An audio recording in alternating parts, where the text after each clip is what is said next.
Oh, there we go. Hey, what's up, guys? There he is. There it Going is. on, What Waleed? up? How you Yeah. doing, Waleed?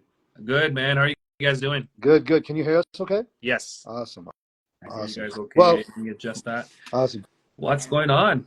Man, just I was just telling Mike, I'm daddy daycaring while while This living is right now. perfect, The wife's man. not here, but thank you for joining us today. I know this is the first time you're meeting Mike. Yeah. Mike's my partner. Although I've He's seen Mike with Story Time all the time, so I popped in here and there. You guys have probably seen me love Yeah. it, love here it. at Yeah, Story yeah, Time, which is We love exciting. it. we love our fans. Yeah. Yeah, And now guests. So yeah. Waleed obviously, in his own right, has kind of stepped up his social media game recently too, which is exciting to see. Um, but give me one second. You are yeah. that's Let okay. me just pick her up. Hold on. Pick her up. Yes. Come, come, come. Perfect. All It's right. All right. I wouldn't There's say There's the I wouldn't say special. story time is polished. So we're having fun. We're No, yeah, doing great. exactly, Yeah. look, exactly. it's. I think it's.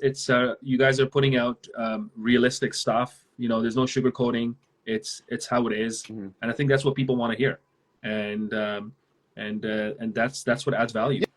Yeah, and I think like that's kind of our premise here, and that's why we're doing it every week, Yeah. is because things are changing all the time. There's so much to cover when it Yeah. comes to real estate, and whether it's the legal side, the financing side, just buying, selling, the agent life, what have you. So appreciate you jumping on. I know this is a bit of a unique topic, Yeah. We hit but for the jackpot with timing, I gotta say. yeah, definitely. Definitely. So for those that are listening in or watch the recording, Waleed is a fellow agent. He's up in the Greater Toronto area, specifically in Mississauga, right? That's where you do That's most right. of your work, Waleed? I do a lot of my work in the West End. Yes. Got it. So yeah, he's been doing this for a while. Obviously, brings a special kind of angle to this, and it'd be super interesting to kind of discuss, the differences between, forget another market. Like this is another country we're talking Yep. about, right? So comparing and contrasting Greater Boston versus Greater Toronto, I think will be super interesting. So, Waleed, maybe share with everybody your background, a little bit about kind of what you've been seeing over the last few years. Yep. So first of all, thanks a lot for having me, guys. This is really exciting to have both of you and to invite me on this story time. So much appreciated. Just a quick briefer in terms of my background. From an educational standpoint, I am a CPA, which is a chartered professional accountant here in Toronto. So I practiced that for a number of years. Worked full-time jobs, multiple, at multinational companies, and then decided to take a dive into real estate about 6 years ago. And I've been just doing real estate full time in the GTA region. So that's just a quick briefer in terms of what I've done in the past. So you started right before like COVID pandemic, Just because that's like before, yeah. So I would say, right, probably just before it. Yeah, just before the pandemic hit. So got a feel for what the market was pre-COVID, during COVID, and obviously now that we're in post-COVID. And just to Saad's point, in terms of what the journey's been like, it's definitely been a roller coaster. I'm not sure what it's been like in Boston, but GTA has been crazy whack, right? Yeah, I've heard of a lot of money flowing into Toronto, and prices prices have significantly increased in Boston too. It's probably one of the top 20 markets of like valuation over the last 5 years. Yeah. So that's exactly what happened in Toronto as well. Pre-COVID, people felt the prices were high, but they didn't see what was coming, right?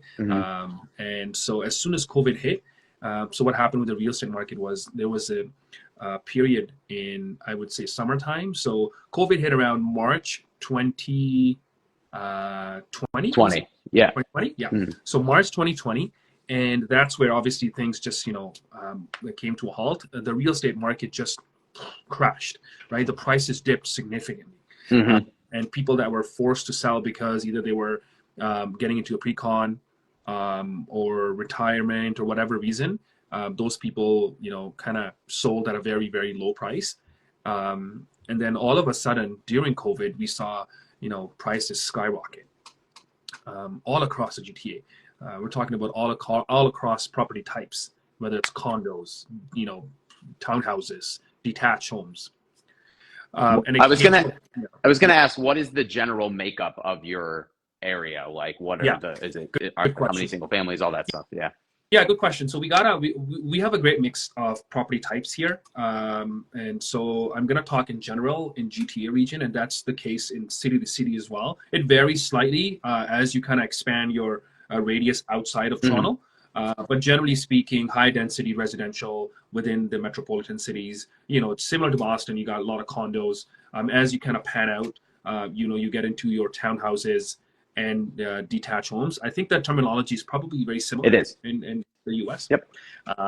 And so as you move further away, the lot sizes will become bigger and bigger, and that's what it is. Right on. Go ahead, Mike. Saad, you got something? I was going to ask. You guys have in terms of terminology, you guys have a special name for duplexes, don't you? Do we have? I don't know. Maybe I'm not. Maybe I'm not. I remember I put it on my story. Maybe somebody who's listening can chime in. but you guys had a special term for side by side semi-detached. That's what it is. Semi-detached. I was gonna say deuces, but I guess that's probably correct. Semi-detached. That's what semi-detached. I don't know if you guys have a lot of those there, but we have. It's basically in between a detached and a townhouse. So essentially, a semi-detached is two houses kind of connected by one wall, and there's nothing else connected to the side. That's what it is. And we have a lot of these. Here, that's a townhouse. Over there's a townhouse, right? Yeah. Okay, it doesn't matter if it's 2 attached or 4 attached. You guys will still consider that. Oh, that's unique. I didn't know that. Yeah. Oh, that's good to know. Sure. But anyways, that's obviously not the reason why we're.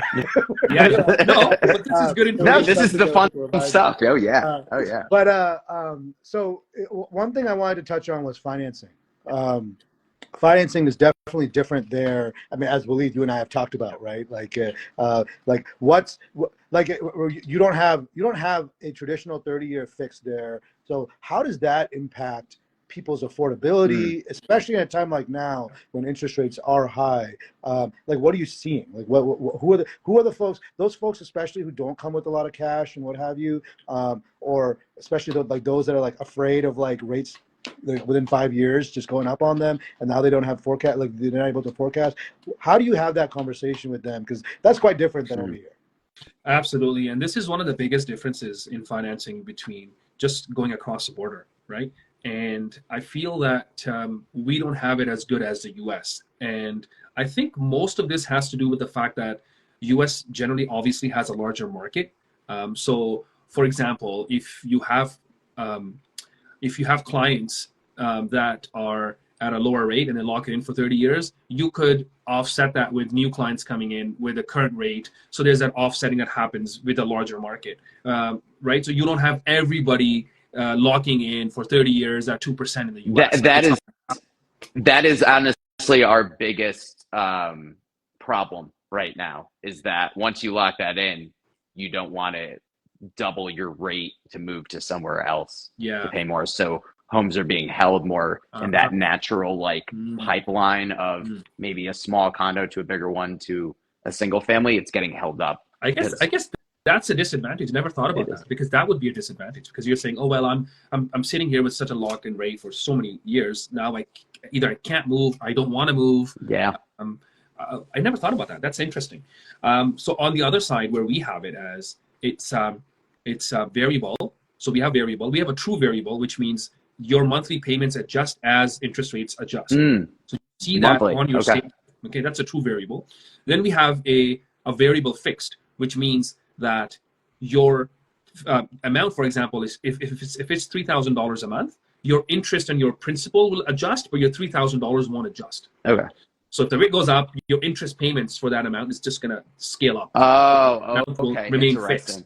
Okay, so you're not paying as much principal, which is what happened when you had the spike in interest rates over the last couple of years. And a lot of people, when they were in their fixed variable rates, the bank said, now you've surpassed, it's gone over 100% of your payment. So that $3,000 is all interest. Wow. We're going to have to refi you. Okay. And that happened 100%. It happened to probably 2 years ago, or like a year and a half ago. about a year and a half ago, to a lot of people that said, "Uh-oh, like my $3,000 is all interest." So whether it's a law or not, but the bank said we're gonna either increase your amortization out to like 70 years, okay, or you're gonna have to refi it. So that's the number two. Number three is your traditional fixed amount, fixed interest, which is what you could have it for 3 years, you could have it for 5 years, or you could have it for 7 years. 7 years is rare. We don't practice it here. The rates are not that favorable for 7 years. You don't want to lock yourself in. Now, to Saad's point, when you're going to come for a renewal, that's a significant change where 3 years ago, people had their interest rates locked in for 2.5%, 3%. Now, when their mortgages are coming due, they're going to be sitting at 4.5%.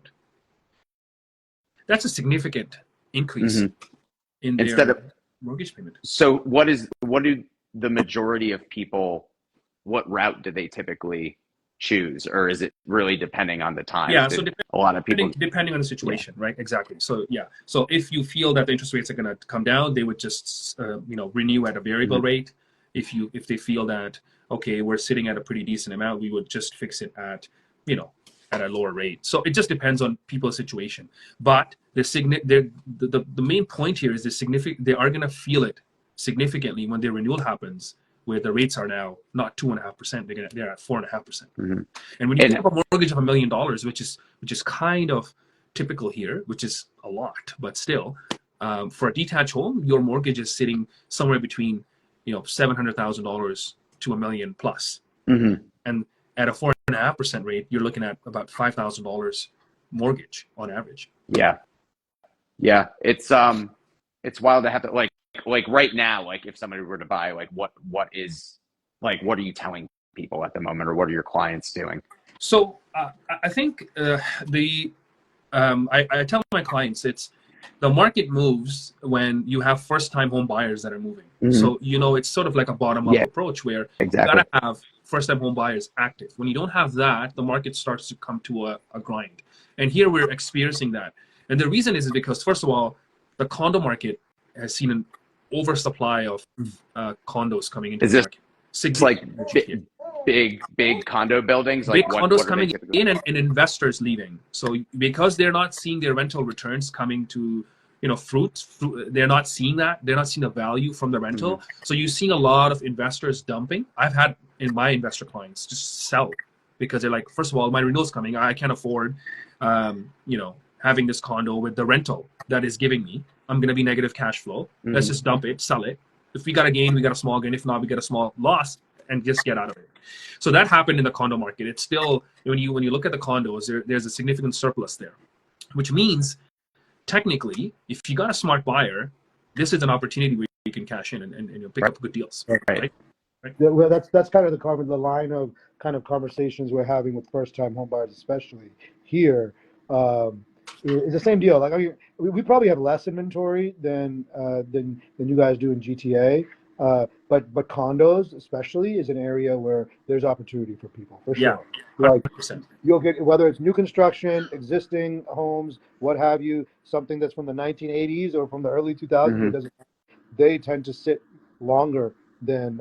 But during COVID or right before pre-COVID, there was a lot of plans to build these new condos. So there's parts of Greater Boston that we're seeing like a glut of inventory. East Boston, for example, Mike is an example. Both of us have done deals there recently, and that's because nobody else is putting offers in on these. And if a client likes it and they can afford to, and typically, these are 20% buyers, 20% down buyers. So in the current environment, you got to be able to stomach some, happy payment. Can I ask you what the average for one-bedroom condo might be? Obviously, it could vary from specific building to building, but just generally speaking, in Greater Boston, I would say in the city proper, like neighborhoods that they call Back Bay, South End, things like that, we're over 2,000 a square foot, and the average one bedroom's probably like 600 to 700 square feet. So that's like the city proper is actually relatively small. It's all the other neighborhoods that are connected.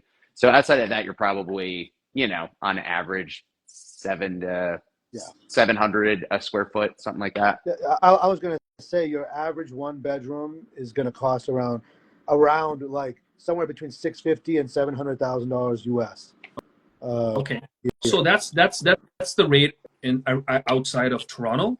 The rate closer to Toronto is probably $1,000 a square foot. 1,000 square foot. Yeah, yeah. So prices have come down. These used to be, believe it or not, like $1,400 a square foot at peak. Like it was ridiculous. They've been cut in half basically, or like almost. down a third They've rather. cut about 40%. Yeah, 40%, 40, okay. You 50%. sit down to 1,000. Okay, yeah. 40%. Yeah. So there's seen a significant dip in that. I've actually, Waleed, Sadr, you were saying before, made me think just comparatively, like what outside of like condos and single families and things like that, what sort of is the makeup of the builds? Because we have such a long history here that there are neighborhoods that are like all brick, like Tudors, and you know exactly what those look like, or triple deckers in different area using different materials. So like, I guess what's the makeup, Waleed, and like what has been like, for example, it's been easier to knock down a building and then build like an additional 2 units on it or something like that. So kind of what's the building style at the moment? I think it's pretty universal here in terms of building style. Like we don't see very uniqueness in the buildings that come up, and that's one of the more one of these pet peeves that I have. That why are we're popping up these buildings? Why can't we make them unique? Like why can't we make them more attractive? Like when you go to the Middle East, you go to Dubai and all these places, and you see each building has its own persona and looks different. Whereas over here, we're using the same type of material, the same type of floor plans, very similar. They're not very different. You enter, you got a den on the left, you got a living space, you got a 1 bedroom and a kitchen, which is in a L shape, whatever. It's the same thing, right? So there's no uniqueness, and that's what really ticks me off a little bit. You're on mute. Sad, you're mute. One thing that so that's 100% true, and I made that comment to my wife all the time when I'm over there. Is that like literally every house looks the same, right? Yeah. And I know there's been like an insane amount of like mass construction that's happened because of all the a lot of immigrant population and things like that happening over the last I would say 5 to 10 years, right? So there's a lot of that, but one thing I've also noticed is that similar to Texas, for example, when you drive around Texas, there's a lot of land, right? And in Mississauga, and when you're driving to other parts of GTA, like there's a lot of land, right? So like what's really fascinating to me is that there is all this land that's not being used, right? But still prices went up so much and so fast. So one question I have for you, Waleed, is like, what is a process? And I've heard I heard like anecdotal stories about this. But what is a process to develop? Is it like very expensive to get permits and all that kind of stuff, or is it like relatively simple? And how expensive is land in general? Yeah, good question. So I do have experience in terms of building as well from other partners that I have around the GTA in terms of custom home builds. So the process is simple yet time consuming. So it's not a difficult process, but it's there's a bottleneck in the city, right? In terms of approvals. So there's a lot of red tape around here in terms of things getting approved. So I'll give you an example. Recently, about 2 years ago, we purchased a land out in a city called Pickering, and you can Google it, and you may know Pickering. In a very posh area, that's where you're looking to build some nice, large custom homes and things like that, right? So we purchased one which was about 60-foot front. I don't know, you guys do feet or do you guys do meters? I don't know, in the US, is it feet? Feet as well, right? So 60-foot front with 150 feet depth, right? So it's a fairly large lot, what we consider here fairly large, and for you to build a custom home on. So we purchased that for about $1 million. Okay, so just to give you guys some perspective. Now, in terms of construction, we would probably spend another $1.5 million constructing now this is a large house, so probably this is a square footage of about 5,000 square foot with 2 basements. So you're looking at about a $2.5 million cost of building that house. That's Canadian. Canadian dollar. Yeah. So Mike, for your reference, that's like about 1.7, 1.8 probably. Yeah, Uh, USD. To dollar. 1.8 to 1.9 USD. Yeah. Okay. And the Gotcha. time frame that would take would be 6 months for the city to approve the drawings and any back and forth. Okay. And the construction of it, we have similar weather conditions. So depending on if we have a harsh weather winter or not, probably take another 12 months to 18 months max. So you're looking at about roughly 2 years, like a year and a Yeah. half, 2 years construction For a single family. for a single family. Wow. Yeah. For a condo, you're looking at 5 years plus for a building to be constructed. Now, if you're looking for a multiplex, you could probably, depending on if you want to put like, if it looks like a low rise, I don't know, you got 10 units in there maybe, you probably looking at half of 5 years, probably 2.5 years, 3 years. Got it. Time. Yeah. Got it. Yeah, I mean, I feel like here condos. I mean, larger buildings they definitely take longer, and they definitely face more delays. Mike and I have talked about that ad nauseum. But single families. I mean, I like single families. Like we know plenty of developers who do single families, and like it feels like 7-8 months they have like a massive house out. That's pretty good. Like it's kind of crazy. Half the time, Yeah. essentially. Was It's that? like half the time Half it the takes. time. Yeah, which obviously matters when you have that holding cost, right? Like, Holding costs plus the variability of the market changing, right? So here, what's also happened in the recent past is people have bought from builders, and either they have not been able to close because the valuations have come down. So I don't know if this happened to you guys, if you experienced it or not, but the banks are not valuing. For example, somebody buys a $1.5 million pre-construction a year ago, and the market, shits its pants, and now the house is worth $1 million, as an example. Yeah. Like you're gonna have to cough up $500,000. Yeah. What are you gonna do? Exactly. That's crazy. That's just wild. Yeah. Like that doesn't happen here. Yeah. See, that's the variability here. Is in the past, I would say 3-4 years. It's about 3 years. It's been too much. We lost Mike there. Did we lose Mike? All right, well, he'll come back. I'll see if I can invite him back. But a couple other questions I have for you. Yeah. Looks like he's here, but he's. So in terms of inventory, you mentioned the condo market is a bit. There's a glut of inventory there and what have you. What are you finding? Is there more stuff sitting right now? Like especially when it comes to single families and like duplex condos, it seems like we have the same story on either side here. I'm curious to know about single families, and I also want to know when it comes to multifamilies, like is that even a thing in GTA?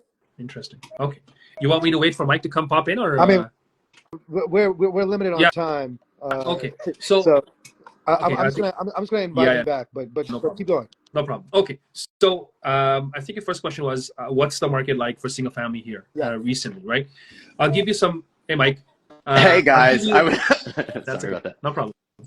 We're talking about single family and how the market's doing in the GTA. So a quick blurb on that. So basically, I have a number of listings up for single family here for sale, and I'll give you some real numbers in terms of open houses, how a typical open house used to be and what we're seeing now. Okay.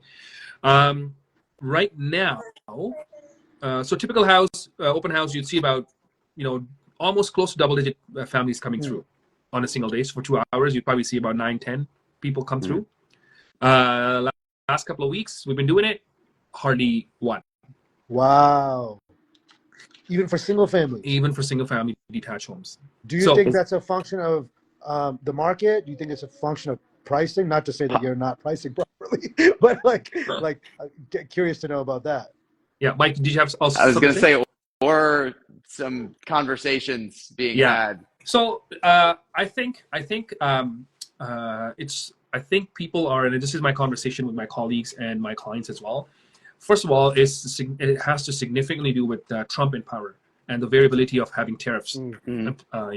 So now that we have Trump has implemented tariffs on us, I think people don't want to make a big purchase, like a purchase in a house. Yeah. They don't know what's happening, and when the factors are not in their control, so they're very wary on that. And that's the biggest sentiment right now in the Canadian market. That's the general population too, right? Like, yeah, everybody's. I get it. Like it's going to be the sentiment. But then once again, the people that are like kind of a Teflon for that, or not affected by it like psychologically, can find deals probably at This this is the point best that they'll benefit time from. to find a deal, because you know a seller is selling their house for a specific reason. Yeah. They probably don't want to sell for, because they don't, it's because they're selling because they have to sell. So that's where the opportunity is. And if a smart buyer comes in and recognizes that, they can pick up a good deal. Yeah, exactly. You got to know that, like, where somebody's at across the table. Yes. To really help your buyers out. We're just saying that, like, the uneasy sentiment is definitely prohibiting people from making a large purchase right now. Yeah, I mean, there's a little bit of that conversation, or a good amount of that conversation happening here too, just around like general volatility. You don't know what's going to happen. Stock market getting hit, like crypto market getting hit. Like, people just have less net worth right now, right? And jobs being lost. Like, this is all like, especially in the government. So you see that a little bit more. You see that a little bit more in DC, but generally, there's a lot of that going on. Yeah, exactly. And we have a rate announcement coming up March 12th, I think, this week or next week. And the buzz around it is they're going to cut another probably 50 basis point, which is a lot. Have you guys been been on pace with our? I think that Fed? there were some times where you guys didn't cut and we did, and that's because of the disparity between the two economies. I think your economy obviously is doing better than the Canadian economy for multiple reasons, and that's probably the reason why. But we've been cutting pretty aggressively. And I find, I don't know about you guys, but I find when it's about 2 weeks before the rate announcement, people just halt. Like, transactions just come to like a standstill. Like, they just think, okay, what's going to happen? Right? And then they pick it back up, knowing what's going to happen. I think it's less so here, although maybe, but that's the thing. Like, I think that every market's different. Greater Boston is very different than like down in Texas or Florida or what have you. But so the problem with Greater Boston though is just like, there's a lot of investors who want, I mean, even though despite rates, but despite rates being as crazy as they are, it's such a hot market and like almost a guaranteed appreciation if you get the right deal. There's always people looking to get in. So that's kind of something that I think might be a little unique about Boston relative to the rest of the country. But I mean, it's still a volatile time. Like, naturally people are kind of like on the edge of their seats and don't want to make a decision too soon. Can I ask you guys a question in terms of, do you guys get foreign investors? Yeah. You guys do? Yeah. Like people in Canada looking to invest and pick up some good deals in rental property, or Canada, not so much. Okay. I mean, we get a lot of China. We get a lot of Arab money as well. But definitely China more than I would say China more than anything else. China's definitely the top. Here as well. We have big pockets where the Asian people like to invest in. They're heavily invested in like the northern part of GTA, Richmond Hills, some parts of Toronto. Yeah, makes sense. Go ahead. I was shoot, I had it for a second. Now I lost it. Damn. Oh no. I hurt your stream of consciousness. My bad, dude. I would just before with the interest rates. You typically see them in the market weeks before the announcement because they're anticipated. So it actually adjusts before. You're right. And a buyer knows that. The buyer recognizes that. Some buyers recognize that, but some buyers don't, and it's just unfortunate. Yeah. Well, Waleed, I know we're over time. Yeah, we're man. Taking up enough of your time. Thank you so much for joining us today, and bearing with me as I daddy daycare my day away.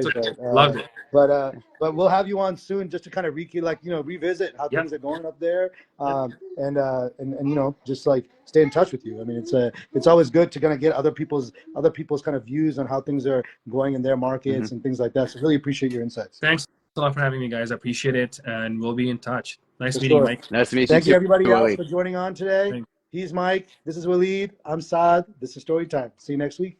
Take care.